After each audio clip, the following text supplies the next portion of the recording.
los errores innatos del metabolismo, especialmente los de molécula pequeña. No sé si están viendo mi presentación ahí. Sí, Doc. No está en modo presentación, pero ahí vemos la pantalla. Ok, yo creo que ahí ya. Correcto. Perfecto.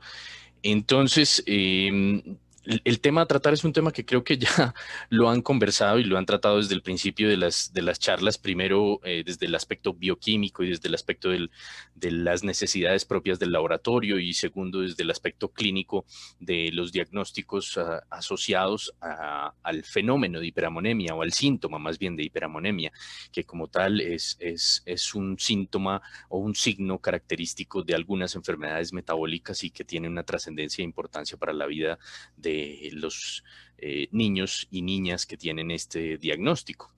Es vital que nosotros pues comprendamos un poco acerca de esta enfermedad y lo que voy a intentar hacer es hacer un repaso de estas circunstancias que conllevan a diagnosticar una hiperamonemia y el por qué creo que va a ser importante para todos nosotros entenderla de una mejor manera.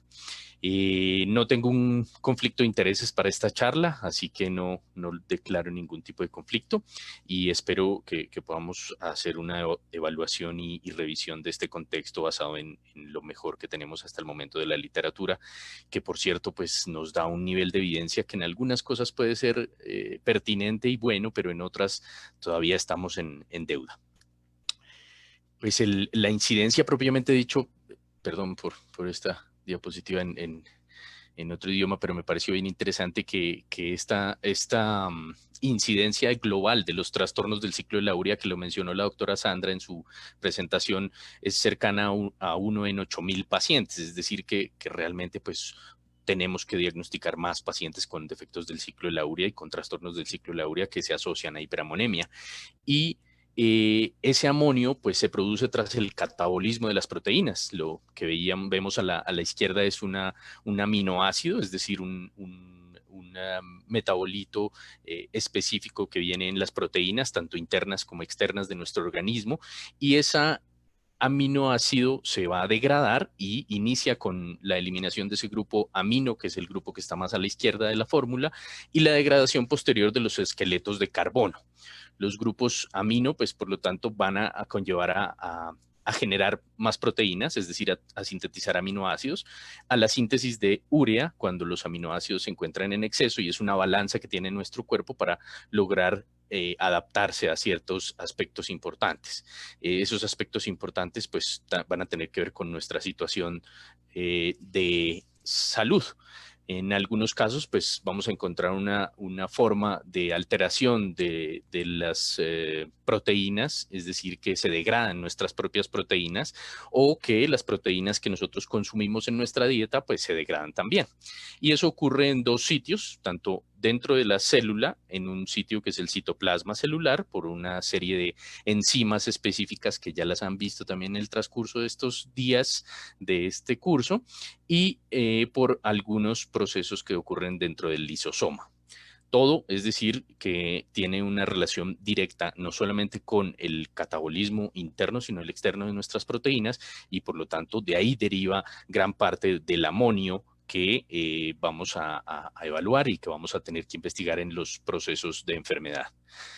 Recordar un poco que el músculo, pues propiamente dicho, y algunos otros tejidos son los que más generan proteínas cuando nuestro cuerpo lo necesita para transformarse bien sea en otros aminoácidos o en energía, y esa energía pues viaja en algunas formas específicas como la glutamina, que va a degradarse en el hígado o en el riñón y a través de unos procesos de desaminación pues van a convertirse en amonio y finalmente en urea. Eso es lo habitual, eso es lo normal que pase. Pero cuando tenemos una enfermedad que nos altera alguna de esos sitios de cadenas de producción de la urea, pues vamos a tener un fenómeno de aumento de esa extracción del amonio y por lo tanto vamos a tener un amonio aumentado a nivel sanguíneo. El otro punto clave es que es importante que solo el 75% viene de ese proceso interno y externo de degradación de las proteínas, pero el 25% del amonio viene de las bacterias de nuestro intestino. Hay unas bacterias que son ureasa positivas y que por lo tanto producen urea y entonces en ese caso esas bacterias producen amonio o amoníaco. En la síntesis de la urea, pues tenemos dos, digamos que fenómenos enzimáticos o dos enzimas que son las más comunes y más importantes y que están a nivel de la mitocondria y que en sus procesos requerimos nosotros de ciertos otros substratos como la ornitina, y esa es una de las enzimas más importantes para ese ciclo de la urea, que es la OTC, la ornitintrascarbamilasa, o por el otro lado la carbamoil fosfato sintetasa.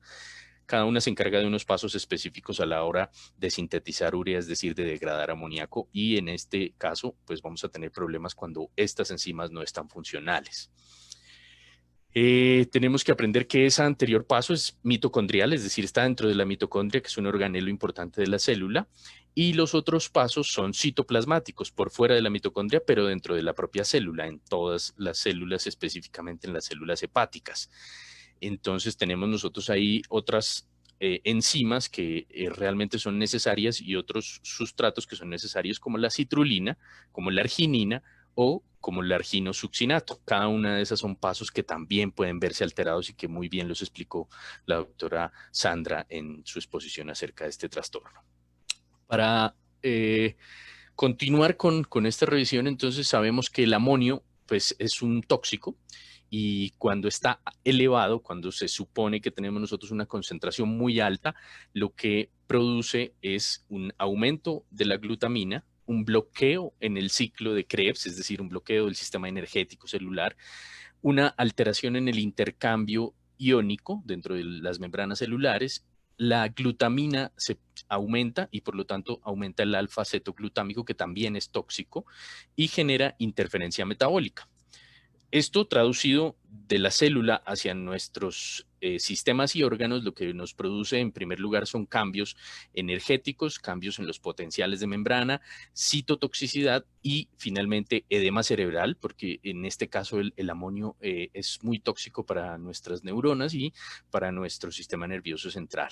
Entonces lo que observamos con finalidad o como última efecto tóxico es que el cerebro va a estar sufriendo en este proceso, y por lo tanto son los síntomas principales o unos de los más comunes que vemos nosotros en los pacientes que tienen aumento del amonio en la sangre.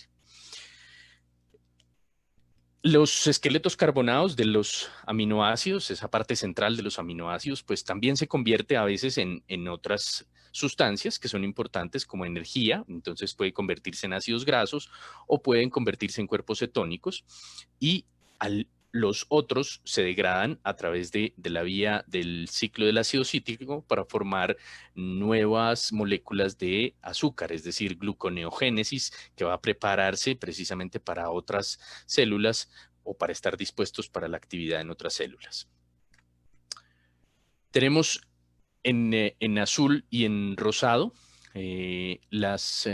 los aminoácidos más comunes que ingresan a ese ciclo de Krebs y en qué puntos ingresan. Y pues como vemos ahí, hay muchos de esos aminoácidos, algunos que conocemos que son de cadena ramificada y otros que son esenciales, que necesitan de forma importante ingresar al ciclo de Krebs para producir cambios metabólicos o cambios en las propias moléculas de los aminoácidos y generar, como vimos al principio, pues una guía específica para producción de aminoácidos nuevos o para cambio en esos aminoácidos, o precisamente para la solicitud de la célula cuando se requiera más energía. ¿Qué hacemos nosotros en la clínica? Pues tenemos nosotros este tipo de listados de enfermedades, y como vamos a ver y como hemos revisado con la doctora Sandra y con la doctora Cabarcas, que revisaron dos aspectos muy importantes que tienen relación con esto que estamos hablando hoy, pues sabemos que el diagnóstico diferencial de estas enfermedades metabólicas es extenso, y el de la hiperamonemia como síntoma pues también es extenso. Tenemos nosotros lo principal, que es una diferenciación, que es una diferenciación más académica, que es una diferenciación entre los defectos primarios de la hiperamonemia o los defectos secundarios. Entonces, tenemos unos defectos que producen hiperamonemia de manera primaria, y son estos defectos en esas enzimas mencionadas ahí. algunos como el síndrome de triple H, lo que conlleva es una alteración intramitocondrial por por déficit de la ornitina. Otros como la citrina, el déficit de la citrina, pues conlleva un déficit de aspartato, es decir, que son de todas maneras parte importante de ese ciclo de los defectos de la producción de la urea. De otro lado, están las que son secundarias por inhibición de ese propio ciclo, en el que vimos nosotros con la doctora Cabargas en una exposición muy interesante acerca de las acidemias orgánicas, como la acidemia propiónica, la metilmalónica, los déficits de 3-hidroxi-3-metilglutarilcoaliasa y otros déficits de energía de ATP que conllevan, pues, obviamente un déficit secundario en algunas enzimas como esta que es la CPS1. Existen medicamentos que también producen inhibición de la vía del ácido del ciclo de la urea, y esos medicamentos conllevan también a hiperamonemia. En la clínica nuestra lo vemos con frecuencia con algunos anticonvulsivantes y en algunos niños pues con defectos parciales del ciclo de la urea o de defectos parciales que producen acidemias orgánicas, en quienes usamos de manera inadecuada a veces algunos colegas estos medicamentos, pues pueden producir efectos negativos, y uno de esos sería la hiperamonemia. Y por último, las secundarias por déficit de sustratos. Los sustratos son los que son necesarios para iniciar un proceso específico metabólico, como por ejemplo el acetil-CoA, que es necesario en casi todas las vías, como el trastorno de oxidación de los ácidos grasos también puede producirnos hiperamonemia. Un trastorno del ciclo de la carnitina con un déficit muy importante también puede darnos ese mismo síntoma. Trastornos a nivel del el hígado, tanto crónicos como agudos, fallas hepáticas también pueden producir esta circunstancia. La intolerancia o la disminución en la ingesta de proteínas lisinúricas, pues porque se producen a veces con desnutriciones severas o marcadas, con alteraciones en la citrulina, la arginina y la ornitina. Cuando tenemos un síndrome de hiperinsulinismo, hiperamonemia por un déficit del glutamato. Cuando tenemos nosotros un déficit de la piruvato carboxilasa, hay un déficit del aspartato. Es decir, siempre hay una condición, una enfermedad que conlleva a que se disminuya un sustrato importante para ese ciclo de la urea. En otros casos, como el de la hiperamonemia transitoria neonatal, no está muy clara su etiología, no está muy clara su fisiopatología, pero sabemos que algunos recién nacidos pudieran tener una elevación pequeña y asintomática del amonio. ¿Cómo lo diagnosticamos? Pues precisamente por los niveles, la concentración plasmática del amonio, que está por encima de los niveles que esperamos, y en las primeras diapositivas, Gina en los brochures de PAIM tiene unos niveles específicos de acuerdo a la edad, que obviamente son categóricos y que han ido cambiando a través del tiempo. Hace 20 años el nivel de amonio que consideraban anormal en nuestras clínicas y hospitales era mucho más alto, y de acuerdo a ese tiempo, a la evolución y a las características de los estudios clínicos, pues nos hemos ido bajando cada vez más en ese nivel de amonio para considerarlo tóxico y actuar con más prontitud. Los otros síntomas, como les decía, si este amonio es un tóxico para el sistema nervioso central, pues lo más probable es que de manera aguda o crónica nos dé síntomas en esa área. Los más llamativos pueden ser la alteración de conciencia. A veces en los recién nacidos, alteración de conciencia no es solamente insomnio o coma o estupor, sino también puede ser irritabilidad exagerada. El niño hipotónico, pero es un niño que puede nacer normal y que a los días comienza a tener hipotonía. Es un niño que a veces tiene crisis epilépticas, no de inicio, no en la primera semana, pero generalmente cuando aumentan las cargas proteicas de la leche materna y el cambio a veces a fórmula hace que tengan hiperamonemia. El vómito es un signo característico. El vómito y los cambios en la conciencia son dos muy importantes para la hiperamonemia aguda, pero también vemos nosotros que a lo largo de la vida podemos tener otros síntomas en la adolescencia, en la edad adulta.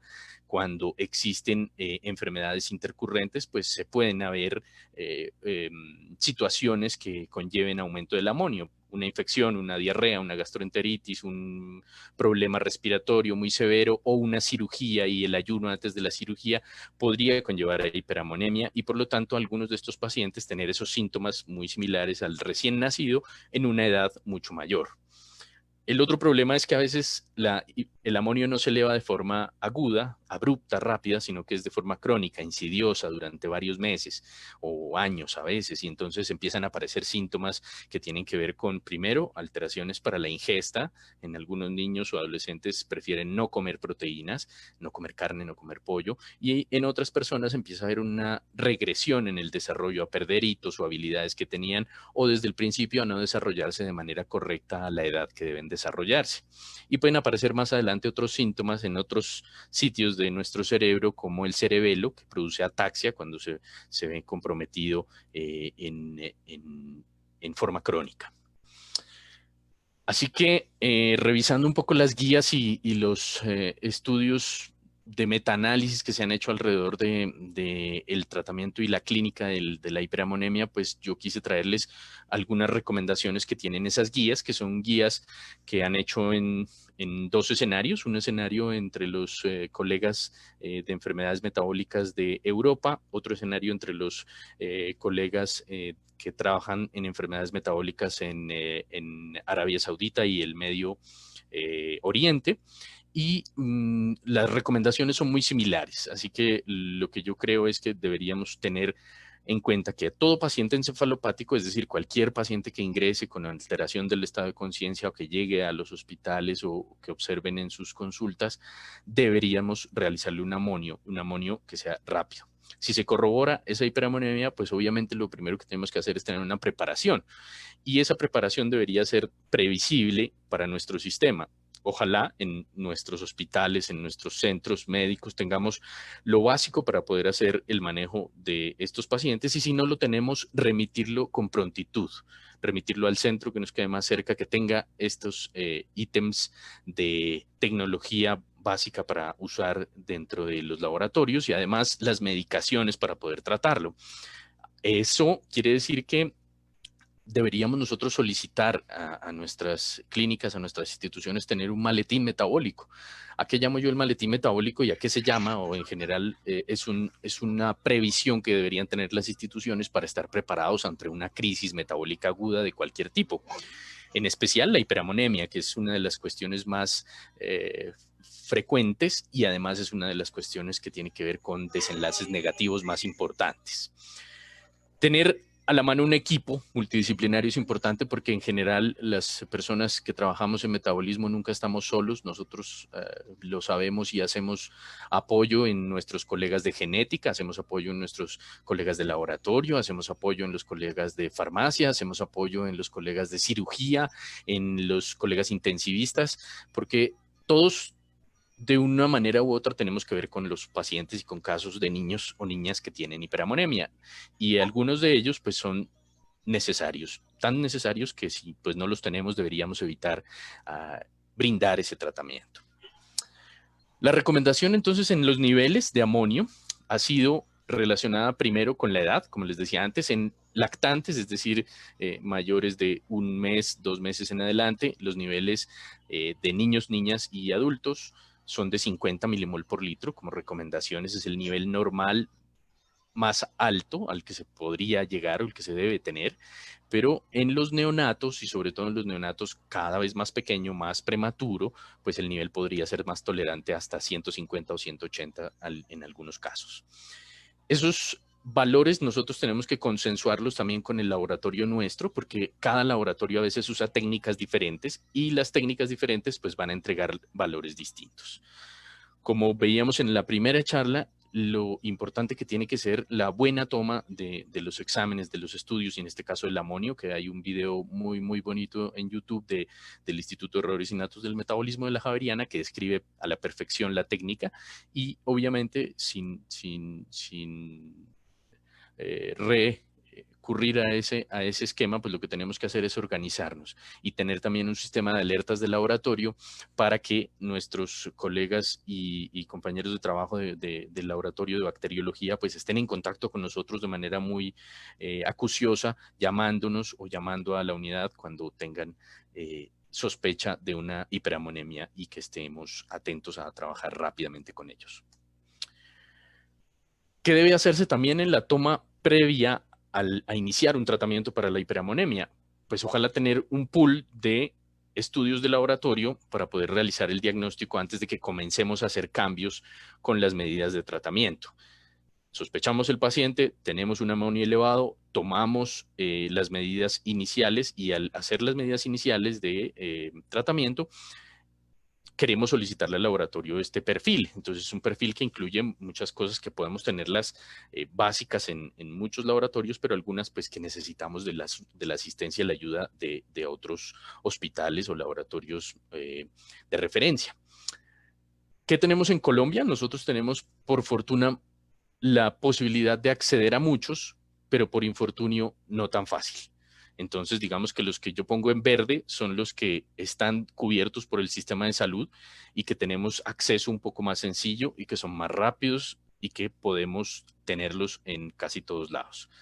Los que están en negro, como las acilcarnitinas o los ácidos orgánicos en orina, pues lastimosamente no están en nuestro plan de salud y tenemos que hacer unas solicitudes especiales y además prever que eso va a tomar mucho más tiempo y por esa razón en rojo lo puse, debemos congelar las muestras de sangre, de orina y si tenemos líquido cefalorraquídeo también congelarlas.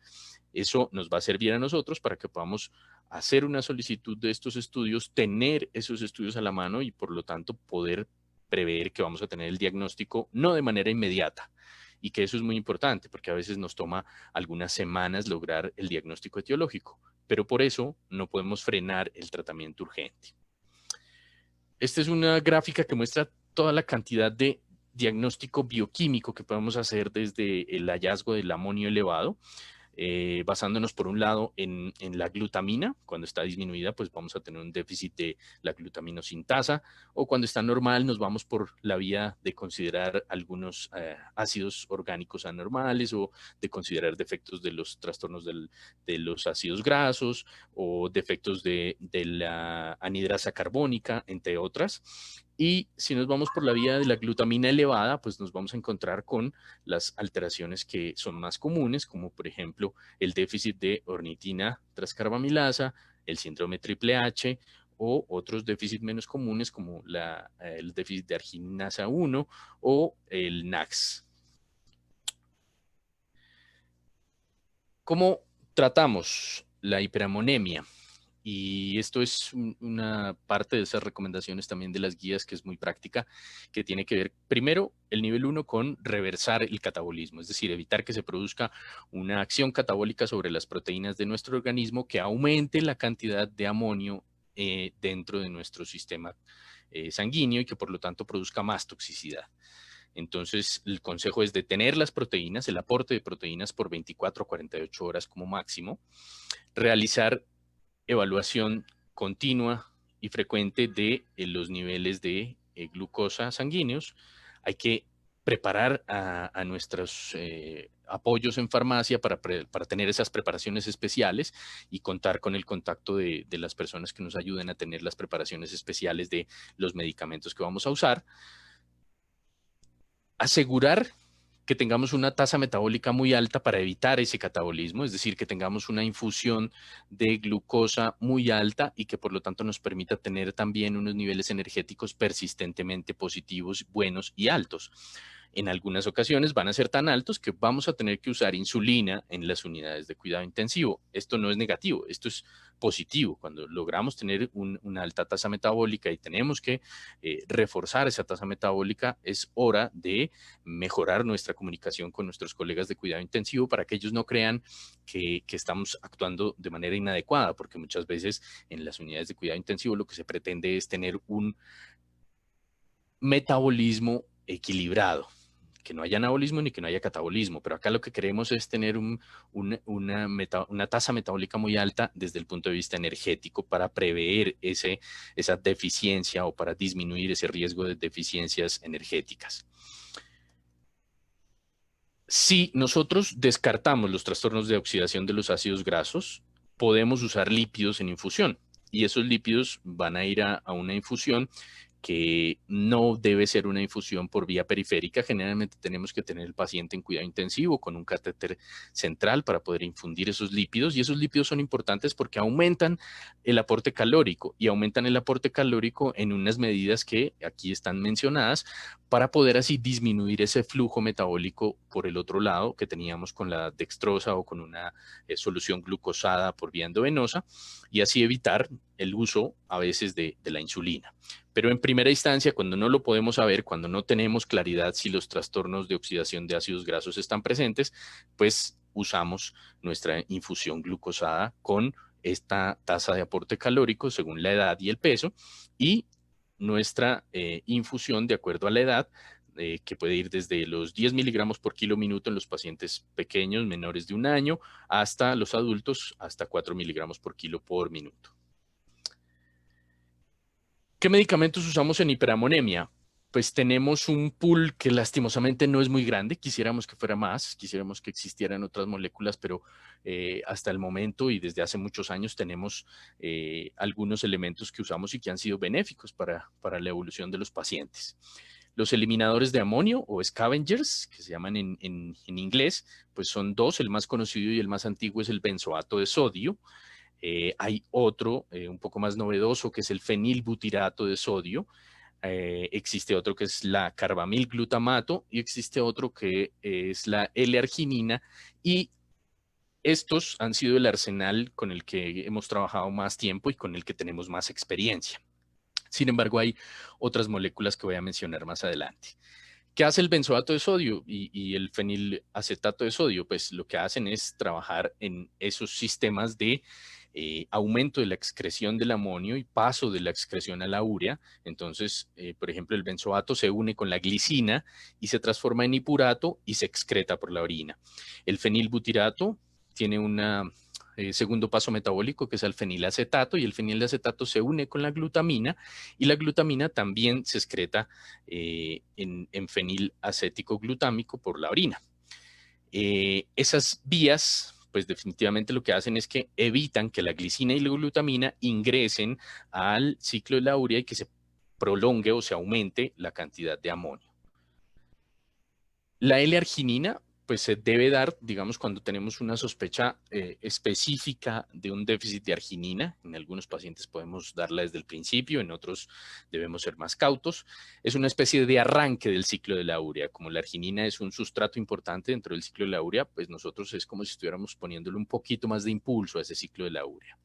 Y el carbaglu, que es esa molécula que se llama carbamilglutamato, es un activador mitocondrial de esta enzima, que es la CFS1, y es la primera enzima del ciclo de la urea. Por lo tanto, también activa la disminución del amonio a través de la activación de la enzima CPS1, y esa enzima que está por acá en el punto número 2, pues va a hacer que se traslade el amonio en citrulina y que la citrulina ingrese al ciclo de Krebs y por lo tanto se produzca urea, disminuyendo con eso el amonio. Es interesante ver que a pesar de que llevan más o menos usándose 40 años el benzoato de sodio, pues es una formulación que en muy pocos países es tenida en cuenta como un medicamento, porque el benzoato de sodio fue creado para evitar la alteración de los alimentos o de los líquidos alimenticios, y de manera secundaria pues se usó en algunos pacientes para tratar este fenómeno de hiperamonemia.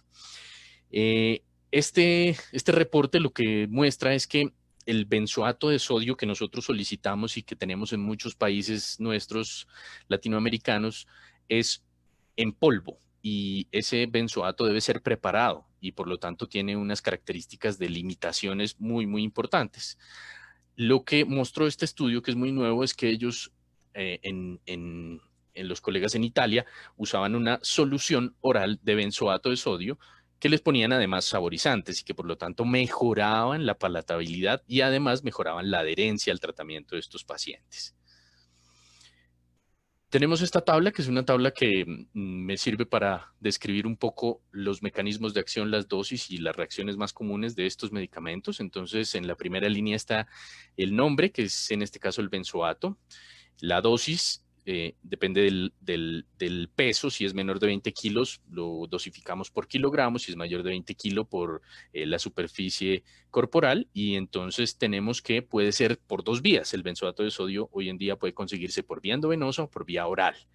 En nuestro país es un poco más complicado tener endovenoso, pero creo yo que lo vamos a lograr tener. ¿Qué reacciones tiene negativas? Pues que produce alteraciones también metabólicas como hiperglicemia, hipernatremia, porque tiene una gran carga de sodio, puede producir hipocalemia, puede producir vómito, diarrea, crisis convulsivas y fiebre.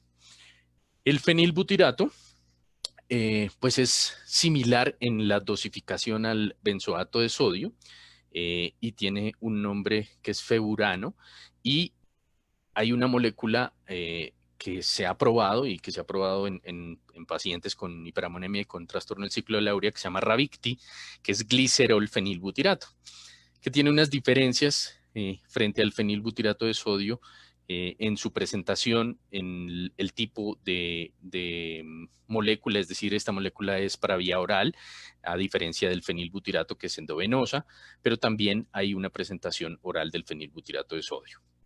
El amonul es una mezcla de benzoato de sodio y de fenilacetato de sodio. Viene para usarse por vía endovenosa, y en los pacientes con estado agudo en los que no tengamos acceso venoso central, los podemos usar por vía periférica. El ácido carglúmico se usa en una dosis de carga también alta, de 100, y luego continuar a una dosis de más o menos 50 por kilo cada 6 horas. Es para vía enteral, es decir, que lo podemos pasar por una sonda nasogástrica o por vía oral cuando el paciente esté consciente y lo pueda hacer. Produce de alguna manera síntomas similares a los anteriores, que tienen que ver con dolor abdominal, síntomas de vómito, síntomas que tienen que ver con irritación de la vía aérea superior en algunas ocasiones, faringitis, otitis, amigdalitis, fiebre y dolor de cabeza. La L-arginina, que es un metabolito intermediario del ciclo de la urea, también se usa. Esas son las dosis. En las guías de recomendación está el uso endovenoso. Lastimosamente nosotros en nuestro país no tenemos L-arginina endovenosa, sino la tenemos oral. Y esta L-arginina se puede usar, y hay que estar muy atentos a los cambios metabólicos que también puede producir de manera exagerada, porque la arginina en dosis tóxicas produce efectos negativos también en el sistema nervioso central, y produce alcalosis, hiperclorémica, hipocalémica, y puede producir a veces alteraciones de la función renal. Pasamos a otro punto importante después de esto, y es que nosotros tenemos que estar atentos a la evolución del paciente casi que cada hora o cada 2 horas, sobre todo en las primeras 24 horas del paciente debe ser así, en el que tenemos que estar evaluando los niveles de amonio, ojalá los niveles de glutamina, los niveles de glucosa, tenemos que estar evaluando el estado metabólico de ácidos y álcalis, y eso pues todo se hace en la unidad. Así que cuando tenemos ese paciente y vemos que en las primeras 6 horas, en las primeras 8 horas, el paciente no está evolucionando, sino que está empeorando en los niveles de amonio y está empeorando en su clínica, nuestra labor es comunicarnos con los colegas y los servicios que presten diálisis y prepararlos, estar alerta a que esos cambios den con la necesidad de iniciar esta forma de terapia. Y esta forma de terapia pues es muy efectiva, pero requiere personal calificado, entrenamiento, y requiere calificación de las unidades también para prepararse para ello.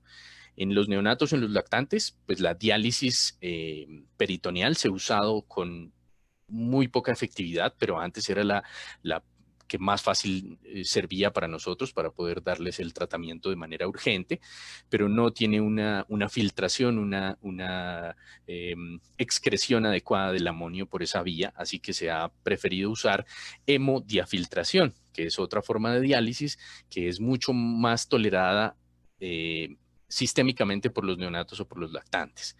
¿Cuándo iniciarla? Cuando el amonio está mayor a 500 milimoles por litro. O si las medidas iniciales no son efectivas y, como les dije, pasan 6 a 8 horas y ese amonio persiste entre esos niveles de 300 a 500. La hemodiálisis o hemofiltración que se hace en los adultos se hace cuando el amonio sea mayor a 200 micromol por litro. Todos estos valores han ido cambiando con el tiempo y nosotros hemos aprendido que si actuamos de manera más temprana, si tenemos una atención con más urgencia de nuestros pacientes con hiperamonemia, pues disminuimos la carga de enfermedad, disminuimos las complicaciones, los riesgos y por lo tanto disminuimos el potencial de lesión del sistema nervioso central. Así que es bien importante que tengamos esto en cuenta para el manejo de nuestros pacientes. Este es un artículo bien interesante y quise traerlo porque mostraba cuál era el impacto precisamente de esos niveles de amonio y la diálisis, relacionando esos dos puntos en el pronóstico para los pacientes con trastornos del ciclo de la urea en neonatos. Si tenemos acá la gráfica, a un lado vemos las concentraciones de amonio a la izquierda, desde 1000 a 1350, que son unos valores supremamente altos. En la parte de abajo vemos por años, de acuerdo al paso del tiempo, es decir, antes de los 90, entre 91 y el 2000, entre el 2001 y el 2010 y entre el 2011 y el 2016. Y si ustedes se fijan, lo que está en blanco en la parte de arriba son los pacientes que en el pronóstico tuvieron discapacidad. Los que están en esa especie de color punteado gris son pacientes que están vivos pero que no tenían datos de su fenómeno de capacidad intelectual. Y los pacientes que están en un gris más claro son los pacientes que tuvieron un pronóstico normal, es decir, que no hubo un cambio trascendente en su capacidad intelectual. Y lastimosamente los pacientes que están en gris más oscuro son los pacientes que fallecieron. Si nos damos cuenta, cuando vamos pasando los años hacia más adelante, pues obviamente es interesante, importante que el nivel de mortalidad ha bajado. Si nos damos cuenta también, entendemos un poco mejor, pues obviamente la fenomenología de la hiperamonemia y eso ha mejorado el tratamiento también. Y lo que hacemos es que la diálisis, que son los triángulos que están en conexión con líneas intermitentes, vemos que la diálisis se usa de manera más rápida, más pronta y con niveles más bajos del amonio, al igual que la hemodiálisis y al igual que la diálisis peritoneal, como lo demuestran las otras líneas expresadas. ¿Eso qué quiere decir? Que pues por fortuna estamos entendiendo mejor la enfermedad y por fortuna tenemos un leve mejor pronóstico, por lo menos en cuanto a mortalidad. En cuanto a la discapacidad, si vemos esas últimas gráficas no hemos variado mucho, pero ojalá estos niveles de amonio no fueran de 1000 o 1280 o 1225 como están en los promedios ahí, sino que ojalá hiciéramos nosotros el acceso al sistema de urgencias y a la diálisis o a los tratamientos efectivos para disminuir el amonio de manera más temprana. El soporte nutricional, y como les dije al principio, esta es una tarea multidisciplinaria en la que los colegas que tienen que ver con nutrición, los nutricionistas y las dietistas y todo el personal que tiene que ver con el aporte nutricional debe estar presente desde el inicio del protocolo de urgencias. Y la recomendación que tenemos y la recomendación que hacen las guías es que se deben usar fórmulas libres de proteínas en las primeras 24 o 48 horas, si es posible que el paciente lo tolere por vía oral o por sonda nasogástrica, y si no tiene contraindicaciones, pues si no hay vómito exagerado, si no hay un edema cerebral severo, si no hay riesgo de un fenómeno de aspiración, es decir, si tenemos control de la vía aérea, si tenemos control del estado circulatorio y si tenemos control de las funciones ventilatorias y respiratorias. Y cuando lleguemos a la disminución del amonio a niveles por debajo de 100, hay que reiniciar las proteínas. Como dije al principio, ojalá no sea más de 48 horas que este aporte proteico esté en cero, porque después de 48 horas, de todas maneras, a pesar de que le demos una alta tasa metabólica, vamos a tener un catabolismo proteico importante en nuestros pacientes. ¿Qué hay de situaciones adicionales al tratamiento urgente? Pues algunos tienen que ver con medicamentos que se han usado con el tiempo y que se siguen usando. Y algunos pues tienen que ver con los efectos negativos, por ejemplo, que producen los eliminadores de amonio, como el vómito. Entonces usamos ondansetron y casi siempre hay que usarlo antes del inicio de los eliminadores de amonio. Algunos están de acuerdo en que se usen laxantes como la lactulosa antes de los eliminadores de amonio y otros consideran que se debe hacer solo si el paciente tuviera estreñimiento. Existen dudas aún categóricas en ese aspecto. Si no tenemos un diagnóstico de la causa, lo que hay que considerar es usar digamos, cóctel polivitamínico que se puede usar en nuestro sistema, que es usar carnitina. Aquí nuevamente no tenemos en Colombia endovenosa, pero la tenemos oral. Hidroxicobalamina, que sí la tenemos en presentación intramuscular endovenosa, la biotina, que la tenemos en presentación oral, es decir, que podemos acceder a estos medicamentos para nuestro paciente en el caso de no tener un diagnóstico específico de la causa que produzca la hiperamonemia. Hay otra duda acerca de cuándo usar los antibióticos. La profilaxis de los antibióticos para algunos es necesaria porque, como vimos al principio, el 25% del amonio se produce en el colon por nuestras propias bacterias y hay antibióticos que se pueden usar para que su acción sea solamente dentro de la luz del colon y eso disminuiría la concentración de las bacterias que son ureasa positivas. Del otro lado, pues siempre hay que usar antibióticos cuando se sospecha sepsis o cuando el paciente está séptico. La insulina, como vimos, es otro elemento importantísimo cuando tengamos nosotros esa gran carga metabólica de glucosa, sobre todo si tenemos una hiperglucemia mayor a 120 miligramos por decilitro, y se usa en unas dosis que van ascendentes y que pueden variarse en la medida de las 24-48 horas que tengamos el paciente en cuidado intensivo. Siempre que un paciente tenga glucosuria, es decir, cuando la glucosa esté muy elevada en la orina, esa es una indicación para tener una insulina de manera continua hasta llegar a disminuir los niveles de glucosa entre 80 a 120. ¿Qué hemos aprendido y cuáles son las recomendaciones definitivas cuando tenemos, por ejemplo, pacientes con edema cerebral? En algunos casos usamos manitol, pero definitivamente en nuestros pacientes con hiperamonemia está proscrito el uso del manitol porque no se ha demostrado mejoría y por el contrario, a veces dar una carga hiperosmolar que produce el manitol pues nos puede generar efectos negativos para los riñones. Los esteroides hay que evitar su uso porque los esteroides aumentan el recambio de las proteínas. No usar el valproico como lo mostramos al principio porque pues inhibe la N-acetilglutamato sintasa y por lo tanto promueve el aumento del amonio. Evitar el uso del bicarbonato, solamente usarlo bajo algunos parámetros específicos en las unidades cuando la acidosis no responda a las medidas comunes como lo que mencionamos al principio. La citrulina.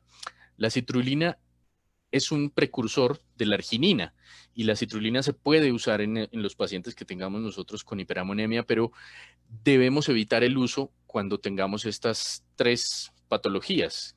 Es decir, en los pacientes que conozcamos que tengan estas tres déficits de estas enzimas, la arginino-succinato sintetasa, la arginino-succinato liasa y la hipercitrullinemia, pues no es aconsejable usar la citrulina porque podemos empeorar en ese caso ese grupo de pacientes. Es decir, que en el principio, cuando no tengamos demostrado el diagnóstico, es mejor darse un chance de espera y usarla posteriormente.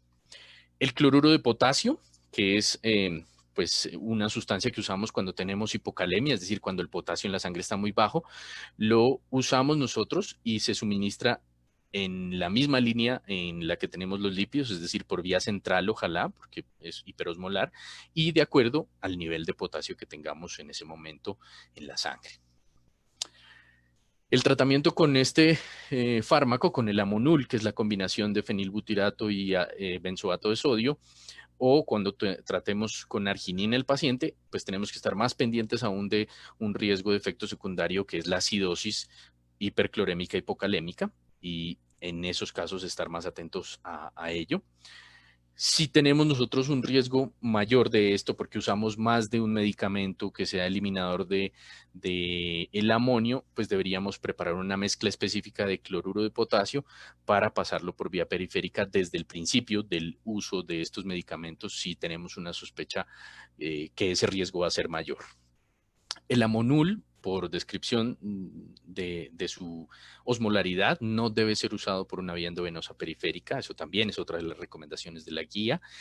¿Y qué hacer cuando el paciente tenga un diagnóstico previo? Es decir, que ya sabemos nosotros que tiene un diagnóstico de un trastorno del ciclo de la urea o un déficit de trastorno de oxidación de los ácidos grasos o que tengamos una acidemia orgánica, pues en lo posible no hay que suspender ninguno de los tratamientos con el que el paciente venga y si es posible cambiarlos a la vía endovenosa, hacerlo desde el principio.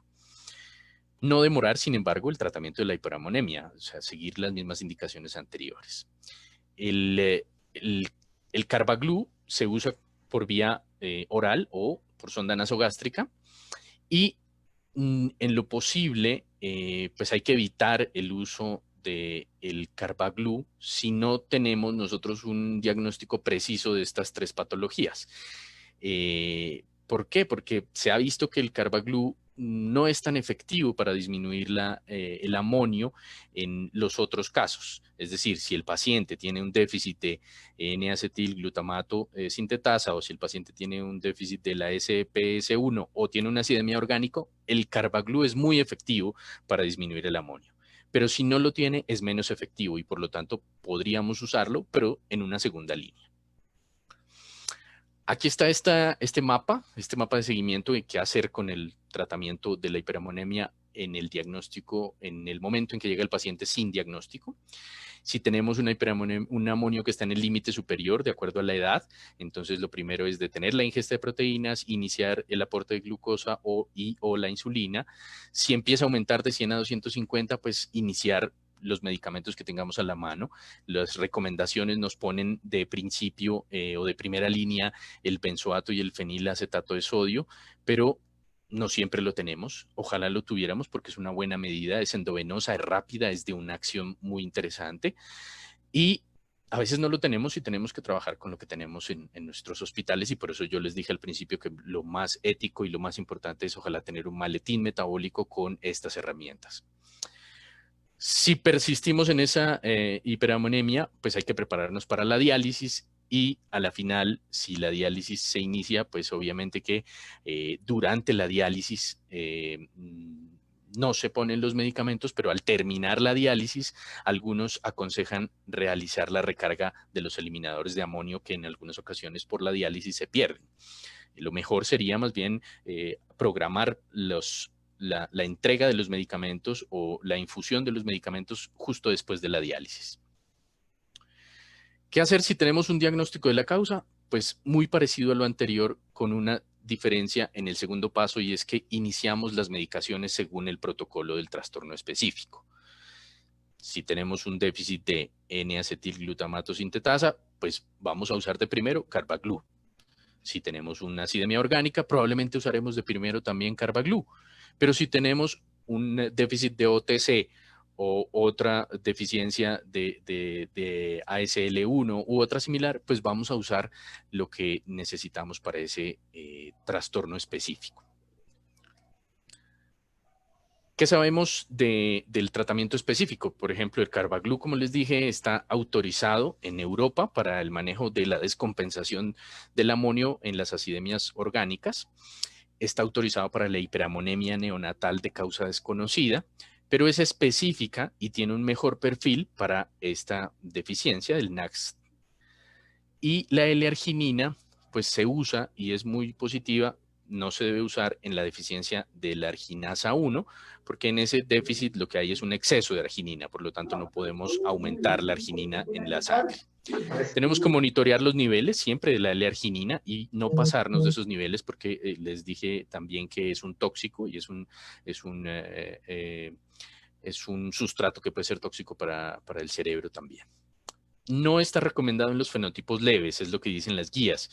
Y lo que a veces vemos nosotros en la literatura y en la clínica es que la L-arginina se puede usar en algunos pacientes con fenotipos moderados o severos de déficit enzimático. La L-citrulina, pues se puede suplementar, como decíamos, es un precursor de la arginina y se ha usado más en pacientes con NAX, déficit de NAX, con déficit de SPC1, con déficit de la OTC o con los pacientes que tienen síndrome de las 3H. Eso no quiere decir que no se use en las otras patologías, sino que lastimosamente no tenemos nosotros una evidencia amplia del uso de la citrulina en otras patologías. Mencioné antes el glicerol fenilbutirato, que es una molécula novedosa, es una molécula interesante por la forma como, a diferencia del fenilbutirato de sodio, pues evita el aporte del sodio. Es líquido, es decir, para vía oral o para vía por sonda nasogástrica, y no tiene sabor. Es interesante porque pues si lo usamos de manera aguda, pues no tenemos tanto inconveniente, pero a largo plazo los estudios sí han mostrado que esa propiedad de no tener sabor también hace que sea más palatable. Se usa en 3 dosis al día y lo que hay que hacer es suministrarle una gran cantidad de líquido al paciente por algunos riesgos de deshidratación o diarrea y por el riesgo de hipocalemia, pues estar atentos al potasio. Este es un listado de los desórdenes y de los medicamentos que usamos para el control del amonio de acuerdo a cada desorden. Entonces, por ejemplo, como vimos, les expresé antes en el déficit de la N-acetilglutamato sintetasa, pues el de primera línea definitivamente es el carbamilglutamato. Mientras que en los otros, en general, en cualquiera de los otros, lo que se usa son el benzoato de sodio o el fenilbutirato o el glicerol fenilbutirato, la L-arginina y la L-citrulina, que pues se usan con mayor frecuencia, como decíamos, en algunos síndromes y no en todos, y evitar el uso de la L-arginina en el déficit de la argininasa 1. Tener en cuenta que para el tratamiento crónico, pues lo que hay que seguir son las normas del manejo mancomunado de nosotros con los colegas que estemos siguiendo al paciente, con nutrición, genética y otros colegas del área de metabolismo, y por lo tanto llegar a un acuerdo en cuáles son los mejores eliminadores de amonio para ese paciente, tener una restricción proteica que según el caso puede ser desde 0 hasta una restricción proteica del 25%, y para eso se usan alimentos que son medicalizados o fórmulas nutricionales tecnificadas o algunos suplementos como la arginina o como la citrulina. En el país nosotros tenemos algunas marcas que son conocidas. Por suerte contamos con el apoyo de algunas colegas de nutrición que cada vez más están interesadas y saben de este tema, pero requerimos siempre del apoyo multidisciplinario, esas estrategias en las que antes hacíamos solamente yo manejo mi paciente y no lo tengo que compartir, pues se acabaron y son estrategias que no nos sirven y que definitivamente hacen daño. El pronóstico de la hiponatremia pues depende de estos 4 factores que se han encontrado en algunos estudios como en este. El primero es la duración del coma. Si el paciente dura en coma más de 72 horas, su pronóstico, tanto a nivel de enfermedad como de carga de la enfermedad como de discapacidad, va a ser mayor. Aquellos pacientes en que se demuestra que su presión intracraneana es muy aumentada, es decir, que se demuestra que tuvieron una hipertensión endocraneana durante esos días, pues van a tener mayor impacto. La intensidad de la concentración de amonio es directamente proporcional a ese impacto también y el tiempo de esa concentración alta de amonio también. Las gráficas que vemos abajo son gráficas que tienen que ver precisamente con eso. La de la derecha, en la que se muestran 2 grupos, un grupo que tiene que ver con el pico o la concentración plasmática más alta del amonio en la parte de abajo y la progresión de la discapacidad. Como vemos, entre mayor sea el número, es decir, de 0 a 1, entre más cerca al 1 esté, mayor discapacidad cognitiva va a tener ese paciente.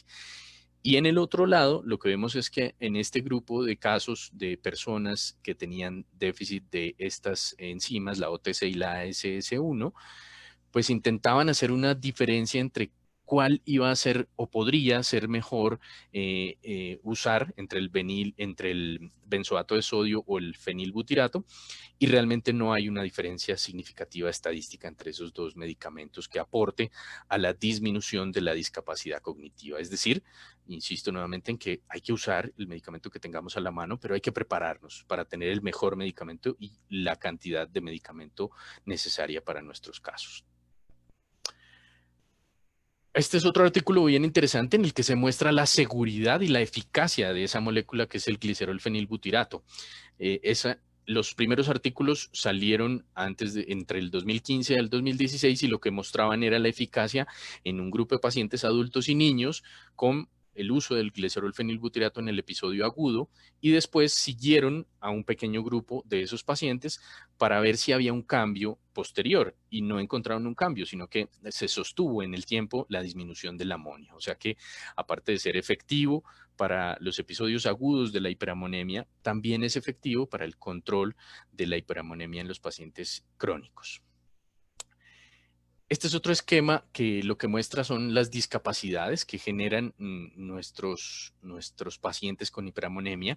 En la parte de abajo tenemos algunas de las esferas cognitivas, como las funciones ejecutivas, como las funciones de memoria, de comportamiento, de memoria de trabajo, las funciones emocionales. Y en todas a largo plazo lo que tenemos es que se mantienen, digamos, si evaluamos esto estadísticamente, se mantienen esas funciones en los pacientes que han usado glicerol fenilbutirato o benzoato de sodio. Es decir, que los pacientes que mantienen su amonio controlado, que tenemos una concentración adecuada de amonio y una estabilidad nutricional, pues no van a deteriorarse. Es en lo que intentamos nosotros hacer nuestro mayor esfuerzo. ¿Qué factores precipitan estas enfermedades? Pues los conocemos, los describí también al principio, pero en general son cambios en la dieta, infecciones, preparaciones con medicaciones que no sean que no se deban usar en los enfermos que tengan esta patología, las inadecuada adherencia al tratamiento propiamente dicho de los eliminadores de amonio y otros suplementos que necesita el paciente, las cirugías y otros casos en los cuales pues, no tenemos específicamente un factor predisponente. ¿Cuál es el futuro o lo que consideramos como futuro? Pues en primer lugar hay un futuro que es un futuro, digamos, cercano y es el de tener algunas formas diferentes de tratar la hiperamonemia, como por ejemplo tener una diálisis peritoneal soportada en liposomas o tener unos medicamentos que aumenten la autofagia de ese amonio o tener agonistas por otras vías como el FXR, que también disminuye el amonio. La ingeniería en la microbiota, que es, digamos, está en boga, es decir, los intestinos y pues la microbioma que tenemos ahí, cómo trabajar con ella, cómo hacer que no aumenten su capacidad de producir amonio. Las terapias basadas en óxido nítrico, en algunos pacientes se han usado y están en desarrollo. El reemplazo proteico, es decir, o el reemplazo enzimático más bien, que no para todas las patologías del ciclo de la urea se pueden realizar, pero para algunas sí, como el déficit de arginasa 1. Y otro gran aspecto que es de futuro que tiene que ver con las terapias génicas, en diferentes formas de terapias génicas que se han intentado. Y el trasplante hepático. Hay algunos trabajos ya realizados con fase 1 y fase 2 de trasplante hepático heterólogo o autólogo, en los cuales nosotros creemos que tienen una gran tasa de posibilidades, primero, de beneficio para los pacientes que tienen hiperamonemia con algunos defectos del ciclo de la urea, que eso hace que, pues, por lo menos desde el punto de vista sistémico, el hígado esté dispuesto a mejorar el control y la función del amonio y que además en los pacientes pequeños se ha demostrado que los trasplantes hepáticos tienen una mejor posibilidad de evitar el rechazo. Es un camino largo, todavía están como les digo, en fase 1 o 2 estos estudios, pero me parece que el futuro de estas patologías, en especial de los trastornos del ciclo de la urea, pues está enmarcado en todas estas áreas. Por último, no olvidar que todo esto que hacemos nosotros, pues si bien habla del trabajo en equipo, si bien habla del trabajo de salud, de las necesidades legislativas, del apoyo de nuestras organizaciones, de los hospitales, de las instituciones académicas, no olvidarnos que todo debe estar centrado en nuestro paciente. Y este es un cuadro bien bonito, bien interesante de un estudio que precisamente pretendía mostrar cómo es de difícil la carga de la enfermedad para nuestros pacientes y sus familias y cómo es de difícil para nosotros los clínicos establecer la estabilidad o la severidad de la enfermedad, cómo es de difícil el mantenimiento del sistema por los costos y el cubrimiento, cómo es de difícil las experiencias personales de cada familia y la experiencia social de enfrentarse a estas enfermedades que muchas veces pues son deleterias, catastróficas y que si no las logramos diagnosticar a tiempo pues no van a tener un pronóstico adecuado. Y todo eso en conjunto lo que nos lleva es a considerar que debemos nosotros tener en cuenta alternativas cada vez más tempranas de tratamiento que sean mucho más enérgicas a las de que teníamos antes y que nos lleven a pensar de manera mancomunada en que esas decisiones de llevar a un paciente, por ejemplo, a un trasplante o de tener que usar un medicamento de alto costo, pues deben hacerse siempre en conjunto con un grupo de personas, colegas, trabajadores sociales, la propia familia del sistema, que nos permita tomar las mejores decisiones. Les agradezco mucho su tiempo y espero pues poder contar con sus opiniones y ojalá haya sido de provecho. Doctor Bolaños, muchísimas gracias por su presentación. Excelente presentación, un tema muy bonito Muchas y creo gracias, doctor. que hemos ido reforzando y una y otra vez estos temas que, como usted mencionaba, los hemos ido tocando desde el principio de nuestro ciclo de charlas. Tenemos varias preguntas en el chat. Afortunadamente también hemos tenido a la doctora Sandra Ramírez que nos ha estado ayudando a responder algunas de ellas. Pero arranquemos por una de las últimas que están ahí con respecto al trasplante hepático. Sí. ¿Qué hacer posterior al trasplante? ¿Es necesario que los pacientes continúen con el tratamiento o cuál debe ser el seguimiento y el manejo de sus pacientes una vez son trasplantados? Es una óptima pregunta y esa es parte de las estrategias que se están intentando definir. Lo que describen las personas que se dedican al trasplante hepático en enfermedades metabólicas es que deberíamos nosotros tener en cuenta nuevamente los niveles de glutamina y amonio para definir si seguimos con eliminadores de amonio y para ver en qué momento reiniciamos la dieta libre de proteínas, es decir, que en algún momento después del trasplante hepático ese paciente puede llegar a estar sin medicamentos y libre de proteínas, de acuerdo a al perfil que tenga en el posoperatorio. No inmediatamente, pero sí a los 6 meses, cuando en general empiezan a hacer la retirada de algunos de los medicamentos que son inmunosupresores, según los colegas que trabajan en esa área. Correcto, sí, muchísimas gracias. También la doctora Ramírez había opinado en ese mismo sentido. Con respecto al kit metabólico, entonces, una pregunta como, ¿qué debería tener ese kit y en qué servicios debería estar? ¿Debería estar centralizado o debería cada servicio contar con el kit? Pues yo pensaría que en primer lugar el kit metabólico debe servir pues para nuestros trastornos agudos, es decir, los trastornos de déficit energético en el que se necesitan, por ejemplo, cargas altas de glucosa, cargas altas de lípidos, suplementos especiales como la arginina, la citrulina u otros suplementos que a veces necesitamos para otras patologías, como por ejemplo dextrometorfano para la hiperglicemia no cetósica, los que mencioné ahorita que deberíamos tenerlos. Y en el hecho de en dónde debe situarse, pues yo creo que en nuestras instituciones tenemos dos áreas grandes en las que llegan los pacientes, o tres, que son urgencias, cuidado intensivo neonatal y cuidado intensivo pediátrico. Con menos frecuencia llegan a los adultos, pero esperamos que cada vez más sean los profesionales de esa área y de esa rama que se dediquen a diagnosticarlas y seguramente llegarán a ese espacio. Pero creo que en esas tres áreas debería existir la posibilidad de tener ese kit, debería tener ese maletín. Eh, mm, no es, no está legislado, así que cada uno de nosotros podríamos aportar qué tanto de medicamentos y cada cuánto deberían cambiarse por las vidas medias de algunos de ellos. Pero yo sí creo y confío en que en la puesta en escena de nuestro trabajo como clínicos y médicos en estas áreas, pues es de nuestro tenor exigir a nuestras clínicas y hospitales que ojalá lo tengan y en los sitios pues más alejados, por lo menos que haya un hospital en algunas regiones que tenga uno de estos maletines específicos metabólicos para usarse de manera urgente. Correcto, muchísimas gracias. Un par de preguntas en el chat con respecto al uso del ácido carglúmico.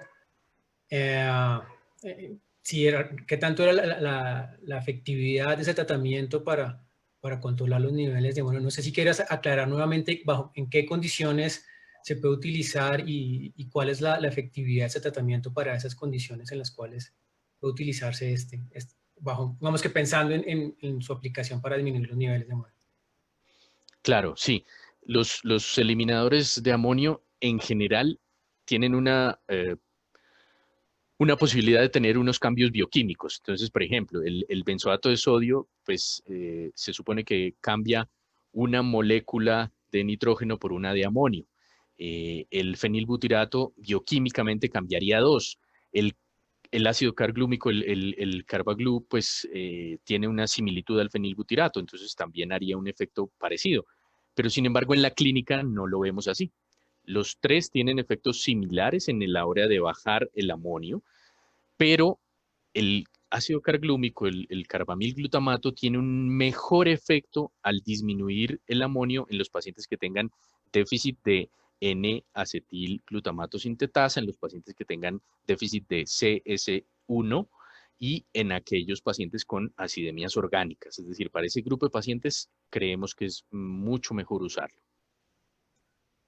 Perfecto. Y digamos que en ese mismo punto, en los eliminadores de amonio, una pregunta que estaban haciendo es con respecto a cuándo comenzar con cada uno de esos. Es decir, comenzar primero con el benzoato, digamos que en un escenario en el que están todas las opciones, comenzar con el benzoato, comenzar con el fenilbutirato, o al tiempo, o cómo comenzar ese manejo con el filancetato.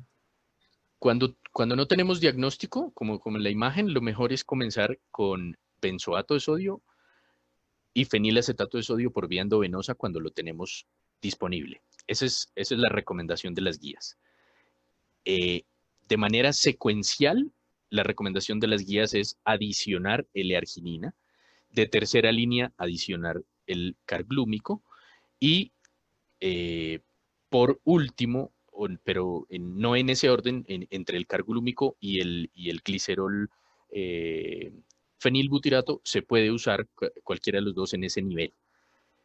Si, vuelvo e insisto, cuando estamos enfrentados a una patología aguda, pues lo que más disponibilidad tenemos en nuestro país es el benzoato de sodio. Así que como recomendación general, pues podría decir que es más fácil conseguir benzoato de sodio que otras moléculas. Pero también, como dije al principio, nuestro deber es presionar y exigir que existan todas estas moléculas y que las tengamos a la mano. Y como dices ahorita, si la tenemos a la mano todas las moléculas, lo mejor es usar el Amonul, que es por vía endovenosa y es el que más rápido tiene efecto. Perfecto. En Facebook hay una pregunta, bueno, hay como tres preguntas encadenadas, pero una es, ¿qué hacer con esos pacientes o qué hacer en aquellos casos de los pacientes en los cuales existe la hiperamonemia, pero todos los otros exámenes salen normales? Algo muy común, que también nosotros vemos en el laboratorio, o sea, ácidos orgánicos normales, relación lactato-piruvato normal. ¿Qué se debería hacer? Es decir, repetir, insistir en estos exámenes, cambiar los exámenes, cómo hacer el manejo y la intervención y el diagnóstico de estos pacientes. Es una pregunta clínica bien interesante y bien común y es verdad que la vemos en el laboratorio, ustedes la ven con frecuencia y nosotros también, porque nos llega un paciente que en general es un paciente que está crónico, que no es un paciente agudo, que es ambulatorio, que tiene algunas alteraciones leves en sus síntomas, retardo del desarrollo leve, puede tener algunas veces alteraciones en el sueño, puede tener algunas veces alteraciones del comportamiento y solamente está el amonio. Entonces, el amonio, pues definitivamente para nosotros es un indicador de enfermedad y tenemos que seguir buscando esa enfermedad. Si por las vías metabólicas comunes, enzimáticas o los sustratos que podemos nosotros encontrar en las concentraciones en plasma o en sangre o en orina, no hemos obtenido suficiente información, pues el siguiente paso es orientarnos a través de las prácticas de pruebas genéticas específicas. En algunas ocasiones, pues nuestros colegas de genética nos pueden dar una información mucho más clara al respecto y de organizar ciertos paneles específicos para enfermedades como las más comunes, por ejemplo, la OTC o la ASSD, según el campo en el que estemos, porque pues para nuestro país probablemente sean diferentes y no las tenemos tan claras aún, pero creo que ese sería el camino a elegir. Correcto. Un poco también nos preguntan sobre la severidad y la frecuencia de los efectos adversos con el benzoato. Lo que está descrito es que son infrecuentes la mayoría. Es decir, infrecuentes es que se presentan en menos de 1 en 1000. Lo que vemos en la clínica es que con el tratamiento agudo casi siempre se presentan uno o dos de los síntomas: vómito eh, el cambio en la conciencia. Esos dos son los más frecuentes. Y el vómito, pues digamos, las náuseas y el vómito las podemos controlar con un medicamento antiemético como el ondansetron. Bueno, pues creo que hemos abordado todas las preguntas. De nuevo, creo que este es un tema que desde el principio de estas charlas ha generado muchas inquietudes por las implicaciones que tiene y el manejo. De nuevo, digamos que un tema también muy importante que lo estaban preguntando en el chat, ahí estaban candentes las preguntas y nos estaba ayudando la doctora Olguita y la doctora Sandra a contestarles. Eso es con respecto a la disponibilidad de las pruebas de amonio. También lo hablamos con la doctora Sandra, también lo mencionaba, la necesidad de presionar para que estas pruebas estén disponibles y la importancia de hacerlas, de poder hacer a tiempo y bien tomadas y bien analizadas para que tengan el valor interesante, importante a la hora de poder hacer el diagnóstico y el manejo de estos pacientes. Pues, doctor Bolaños, de nuevo, muchísimas gracias por la Muchas presentación. gracias. Aprovecho para saludar a todas las personas que hoy en el chat nos dimos cuenta, hay gente de mucha parte de Latinoamérica, también estaba Dayana desde España haciendo unos comentarios bien interesantes, de algunas sugerencias desde España. Entonces, pues muchísimas gracias a todos. No sé, Ginita, ¿tú tienes algún comentario final antes de terminar? Lo que siempre digo, para ustedes está la asociación, saben que nosotros siempre los vamos a apoyar, tanto a los pacientes como a los médicos. Pueden contar con nosotros, con las muestras con el diagnóstico pueden apoyarse en la asociación. Lo mismo con el amonio, se pueden apoyar en la asociación. Sabemos que el amonio es uno de nuestros exámenes pilares para diagnosticar estas enfermedades. Entonces estamos aquí para apoyarlos y ayudarlos y pueden contar con nosotros. Muchas gracias. Muchas gracias por su tiempo y el espacio. Gracias, doctor Bolaños, por su charla. Excelente charla. Están todos invitados a nuestra próxima charla sobre homocistinuria, que está programada para el 5 de septiembre. Entonces, de nuevo, muchísimas gracias a todos. Feliz noche y nos vemos en una próxima ocasión.